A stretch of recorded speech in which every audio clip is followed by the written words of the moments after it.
কবিতাৰ শিৰোনাম অপ্ৰেমিক। কবি বাপুকণ চৌধুৰী। কলেজলৈ যোৱা একা বেকা সপ্ৰিল পথটোত যে তাতেই সৰি সৰি পৰিছে ফাগুনৰ বস্ত্ৰিত পাত। সেই সৰা পাতবোৰত যেন একোটা মন পৰি আছে, তোমাৰ মন, মোৰো মন। আজি 2 দিন হ'ল তোমাক সেই সপ্ৰিল পথটোত দেখা নাই। গা মন ঠিকেই আছেতো? আচলতে এই বতৰটো তেনেকুৱা নহয় জানো? ভীষণ অনিশ্চয়তাৰ বতৰ।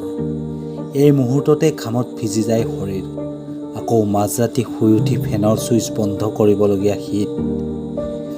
সিদিনা দেখিছিলোঁ তোমাৰ হাতত পানীৰ বটলটোও নাই।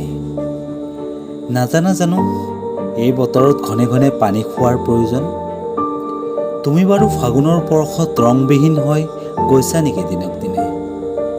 সিদিনা কলেজলৈ পিন্ধি অহা শাৰীখনৰো নাছিল সঠিক ভাঁজ। অকলে থকা বোধ কৰোঁ। ৰাতিপুৱা গধূলি ভাতকেইটা সাজু কৰি দিয়া কোনো চাগে নাই। হয়তো খৰখেৰাকৈ ভাতকেইটা নাকে মুখে গুজিয়াই কলেজলৈ আহিছিলে। ক'ত সাৱতি আছিল ছেমিষ্টাৰ পৰীক্ষাৰ জাপ জাপ বহি। আচ্ছা, তুমি বাৰু প্ৰেম কৰা? তোমাক দেখিলে কিন্তু লাগে সম্পৰ্ক আৰু দায়িত্ববোধত তুমি চাগে ভীষণ চিৰিয়াছ। তোমাক দেখিলে লাগে আজিলৈ চাগে কাৰো হৃদয় ভাঙি পোৱা নাই। এইবাৰ লগ পালে ময়ে আগুৱাই যাম আৰু খুলি কম মনৰ কথাবোৰ। আচলতে কি জানা, 2 দিন তুমি কলেজলৈ অহা বাছখনত ময়ো উঠিছিলোঁ, তাৰপিছত নামি গৈছিলোঁ অন্য এটা ষ্টপেজত। এইবাৰ কিন্তু তোমাৰ কাষৰ ছিটটোত বহিম। তোমাৰ চকুত চকু ৰাখি খুলি কম কথাবোৰ।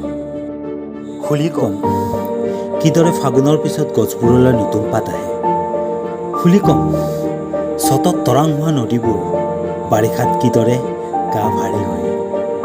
হয়তো বহুত কিবা কিবিহে কম বা ক'বলৈ হেঁপাহ জাগে, কিন্তু কিবা এটা সংকোচ, অভিমান আৰু অপ্ৰেমৰ অনুভৱত ৰৈ যায় সকলো কথা। আচলতে কি জানা, মোৰ দুখৰ সাক্ষী হৈ ৰোৱা এই সৰু চহৰখনত সুখৰ দিৱস উদযাপনৰ সাহস কেতিয়াবাই হেৰুৱালোঁ।